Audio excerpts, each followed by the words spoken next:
Bonjour, namasté, bien-aimée famille humaine, c'est Gilles et je viens à vous aujourd'hui brièvement pour faire une petite vidéo pour discuter très brièvement du solstice d'hiver dans l'hémisphère nord et du solstice d'été dans l'hémisphère sud.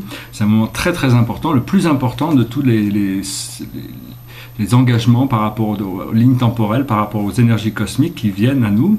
Au départ, le solstice d'hiver, c'était une grande fête païenne où les gens se réunissaient pour aller dans la forêt, pour brûler un sapin en hommage à la Lune.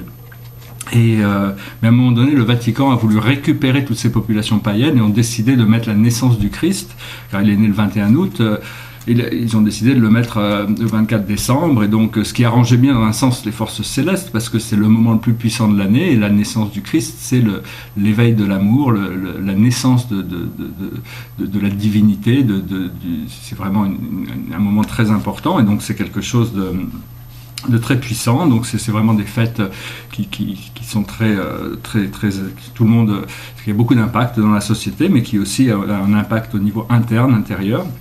Bon, je comprends que de nombreuses personnes ont beaucoup de difficultés en ce moment.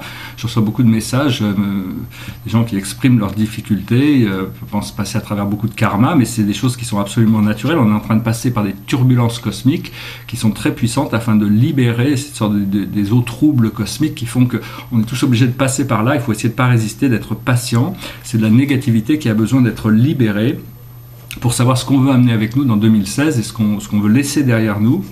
Donc voilà, ce qui se passe avec ce portail d'énergie qui arrive, c'est les énergies du 8 août de la porte du lion qui sont arrivées, maintenant sont vraiment finissent de se manifester, de s'ancrer. Donc c'est arrivé à polariser, à éliminer toutes les polarités, à éliminer tout en balance, en harmonie.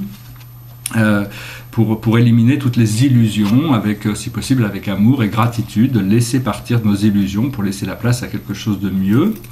Pour ces fêtes de Noël, bon, bien sûr, c'est un moment de célébration, vous pouvez faire des cadeaux et tout ça, mais le plus beau cadeau que vous pouvez faire, c'est le cadeau de votre présence, et de cultiver cette présence. Si les gens n'apprécient pas votre présence, ils ont besoin de cadeaux matériels, c'est que quelque part, ils ne sont pas vraiment à votre écoute. Et donc voilà, la présence, c'est quelque chose de bénévolent, de bienveillant, de bénin, c'est-à-dire arriver à devenir incapable de faire du mal, c'est d'arriver à vous respecter vous-même et vous honorer vous-même, être réaliste, véridique, c'est-à-dire la vérité, parce que les gens qui mentent n'ont pas d'honneur, et ils essayent d'échapper à la vérité, donc tout le monde fait des petits mensonges parce qu'on n'est pas complètement conscient, mais il faut arriver à se pardonner à soi-même. Le Christ, c'est le pardon inconditionnel, pour arriver à cette lumière blanche dorée qui va nous élever dans l'amour inconditionnel, le pardon inconditionnel. Et donc, si vous avez besoin d'aide, appelez le Christ dans votre vie. Vous n'avez pas besoin d'être catholique ou religieux, c'est une force bienveillante, c'est un maître ascensionné, mais c'est aussi un frère, un grand frère qui est là pour vous aider, pour créer un pont entre vous et la divinité. Et donc voilà, cette naissance de Jésus, il s'appelle aussi Sananda, il est connu dans l'univers sous ce nom, c'est le nom qu'on lui a donné, mais quand il est né en tant que Jésus, Joshua, ils sont vraiment avec Marie-Madeleine, ils sont vraiment venus pour ancrer cette présence de la divinité, pour faire un pont entre l'humanité et Dieu, et libérer l'humanité. Il savait que ça prendrait du temps, mais bon, il n'est jamais parti en réalité, il est toujours là, vous n'avez qu'à besoin de l'appeler pour qu'il puisse venir dans votre vie. Une autre force très importante qui s'exprime très puissamment pour ces fêtes, et c'est la déesse Isis, qui est là aussi très forte, très puissamment, et donc vous pouvez l'appeler. Elle est aussi là en assistance pour ancrer des nouvelles énergies, libérer le monde.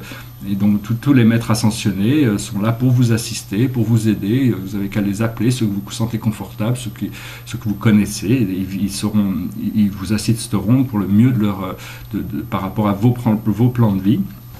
En essence, ce qui est en train de se passer quand on passe par cet alignement cosmique, c'est-à-dire, vous pouvez aussi appeler les Arcturiens, les Syriens, les Andromédiens, les Pléiadiens, pour vous aider, pour aligner toutes vos énergies, parce que ce qui se passe, c'est que le Soleil s'aligne avec le Soleil central, le grand Soleil central, et le centre galactique pour créer un champ d'énergie où il y a des nouveaux fractaux de lumière plus puissants qui viennent pour mettre à jour notre ADN et nous rendre plus conscients, pour changer notre matrice de conscience, pour notre matrice de réalité, aussi bien physique, mentale, émotionnelle, pour nous élever dans un niveau, un état plus important.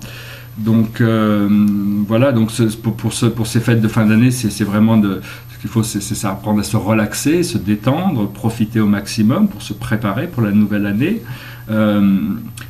Pour chaque pas que vous faites, sachez que l'esprit est toujours là pour vous aider. Il y a toujours c'est toujours chaque pas que vous faites vers l'univers en fait 10 pas vers dans votre direction. Donc c'est une question d'avoir la foi, d'avoir confiance qu'en réalité vous êtes guidé, que tout est prévu.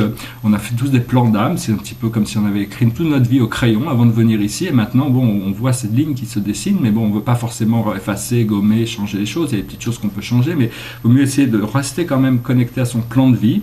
C'est très important. Et donc, quand vous travaillez avec le monde spirituel, au départ, il est bien de pouvoir utiliser votre imagination. C'est un peu le seul outil, visualisation, imagination, un des plus importants outils que vous pouvez avoir pour travailler dans le monde spirituel. Et après, vous voyez comment ça résonne avec vous, selon les réponses que vous recevez par rapport à ce que vous créez dans le monde astral. Vous adaptez vos réalités, parce que si quelque chose est vraiment vrai, ça va résonner puissamment et ça va s'ancrer, ça va commencer à se manifester à l'intérieur de votre complexe spirituel. Donc demandez à être élevé dans votre conscience, demandez à reconnecter avec votre âme, à vous souvenir de votre origine divine. C'est bien aussi d'adresser des prières pour les autres, au plus vous mettez d'intensité, d'énergie dans ces prières, au plus elles sont efficaces et ça aide le monde à évoluer.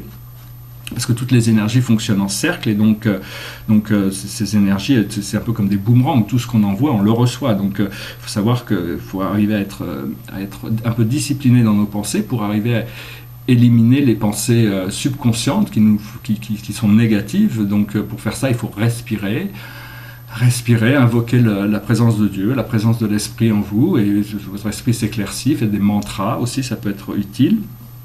Et donc, parce que tout est énergie, il y a des énergies qui vibrent à très basse fréquence et d'autres qui vibrent à très haute fréquence, et on a envie quand même, il n'y a pas vraiment la source, on n'a pas vraiment de préférence, mais nous on a une préférence quand même d'essayer d'accélérer notre fréquence, d'évoluer vers quelque chose de mieux. Et donc, sachez que tous les choix qu'on fait sont importants, parce que si on ne fait pas ces choix, quelqu'un d'autre va les faire, l'univers va les faire pour nous, et on aura l'impression de subir la vie. Donc, faites des choix, même si c'est des mauvais choix, au moins vous saurez où vous allez, et vous pouvez refaire un autre choix après qui vous ramènera sur votre voie, mais au moins vous voyez où vous allez. Voilà, donc on va intégrer ces nouveaux codes, cette nouvelle lumière. C'est une lumière diamant, c'est une lumière très puissante, des nouveaux codes, qui des fractales, des nouveaux photons qui vont s'intégrer dans notre conscience, dans notre existence, dans notre réalité, et donc ça va nous permettre d'arriver à une sorte de résurrection qui va nous permettre d'avancer avec beaucoup plus de confort dans cette nouvelle année qui arrive. Et voilà, j'espère que vous en profiterez, j'espère que ce message est intéressant pour vous. Je vous remercie de votre attention. Je vais partager un tableau, parce que je pensais que c'est un nouveau tableau. Je ne sais pas si vous pouvez bien le voir. C'est un tableau qui, en bas, c'est un personnage là qui était là, et puis un texte qui est venu par-dessus.